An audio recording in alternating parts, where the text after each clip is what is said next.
कहाँ गया आपका सबका साथ, कहाँ गया आपका सबका विकास और कहाँ गया आपका सबका विश्वास। जब प्रधानमंत्री इज्जत के लायक न रहे तो जो भी बुद्धिजीवी लोग हैं इस देश में उनको आवाज उठानी चाहिए।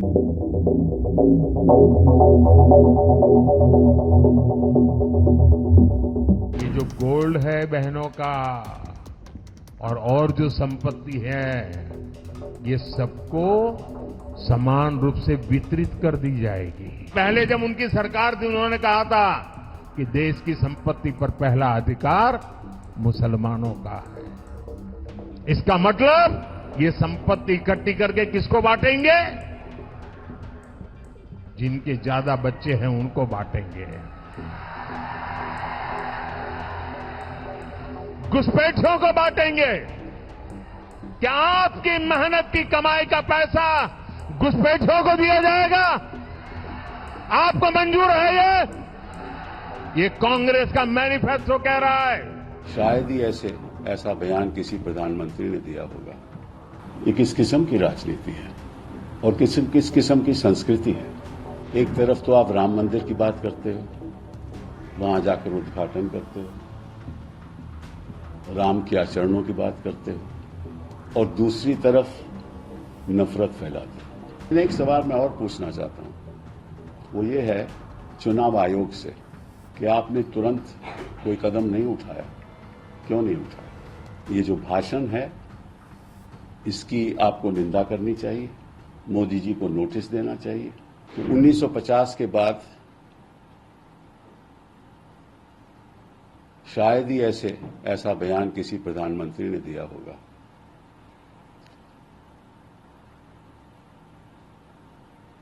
जो इशारा करता है कि हमारे जो अल्पसंख्यक यहां तब से रह रहे हैं वो घुसपैठी हैं। ये किस किस्म की राजनीति है और किस किस्म की संस्कृति है। एक तरफ तो आप राम मंदिर की बात करते हो, वहां जाकर उद्घाटन करते हो, राम के आचरणों की बात करते हो और दूसरी तरफ नफरत फैलाते हो। कहां गया आपका सबका साथ, कहां गया आपका सबका विकास और कहां गया आपका सबका विश्वास।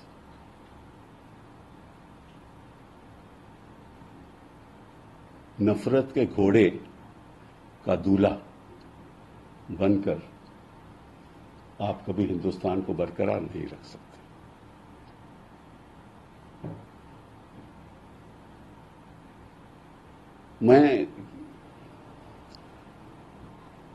मुझे इस बात पे बहुत निराशा है क्योंकि हम प्रधानमंत्री के पद की इज्जत करते हैं और जो भी उस पद पे बैठा हो उसकी भी इज्जत करते हैं,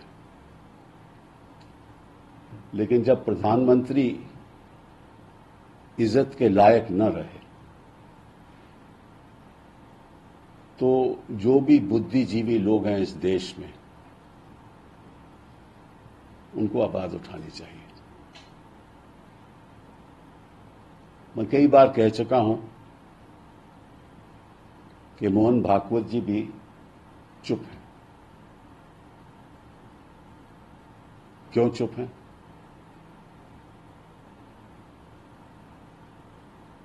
इस बयान के बाद क्या वो चुप रहेंगे? हम आरएसएस का विरोध करते हैं, विरोध करते रहेंगे, लेकिन मैं ये भी समझता हूं कि आरएसएस ने ये बातें मोदी जी को सिखाई नहीं होंगी। ये आरएसएस की भी संस्कृति नहीं है, वो चुपचाप जो मर्जी करें। उस दिन इनफैक्ट मोहन भागवत जी ने भाषण दिया जिसने उन्होंने कहा कि सबको साथ लेकर चलना पड़ेगा और इनके परिवार ने भी ऐसी संस्कृति इनको दी नहीं होगी। तो ये कहां से आई? मोदी जी क्या देश से अलग हो गए, ऊपर हो गए?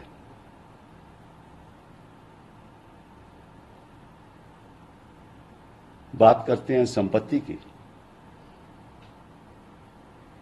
जो संपत्ति 1% लोगों के पास है आज के दिन, 40% देश की संपत्ति 1% लोगों के पास है।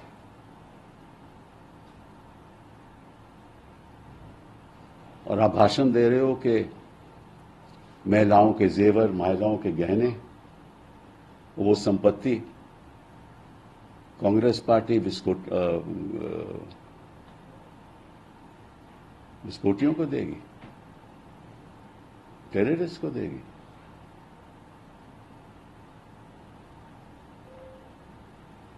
क्या 20 करोड़ लोग इस देश के मायना नहीं रखते? उनकी आकांक्षाएं नहीं हैं।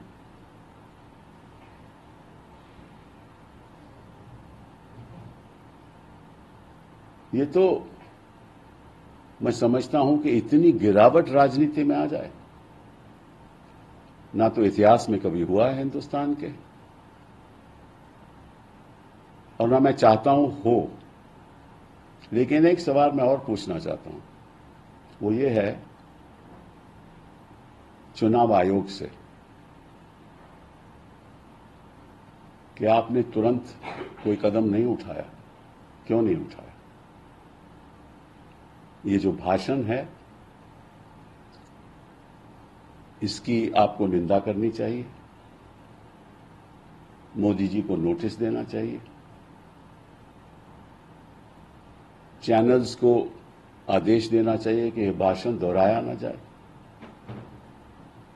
आपको पीनल कोड की धारा 153A में मुकदमा दर्ज करना चाहिए, क्योंकि चुनाव आयोग न भूल जाए कि उसने संविधान की शपथ ली है, और उस अगर शपथ का वो उल्लंघन करेंगे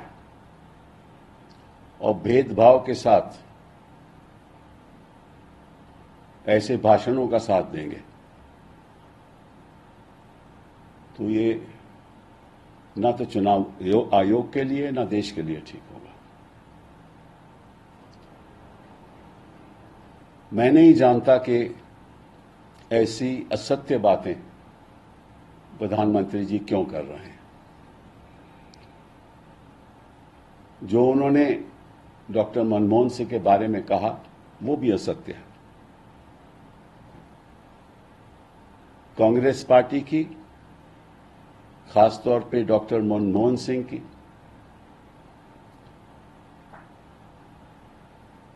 कभी भी ये मंशा नहीं रही कि देश की संपत्ति किसी एक वर्ग को जाए, एक संप्रदाय को जाए। कांग्रेस पार्टी की, डॉक्टर मनमोहन सिंह की हमेशा यह नीति रही कि जो वंचित लोग हैं, जो शेड्यूल्ड कास्ट हैं, शेड्यूल्ड ट्राइब हैं,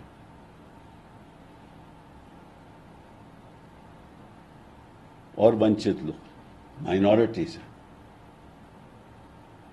उनका उत्थान बहुत जरूरी है। क्योंकि अमीर लोग तो अपने देखभाल कर सकते हैं, लेकिन उनकी देखभाल प्रशासन ही कर सकता है, शासन ही कर सकता है, देश ही कर सकता है। और ये सही भी है।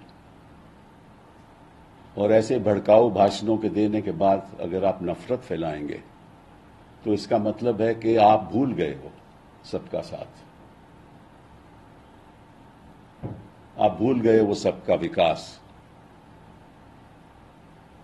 विश्वास तो खैर किसी का अब है भी नहीं आप पे।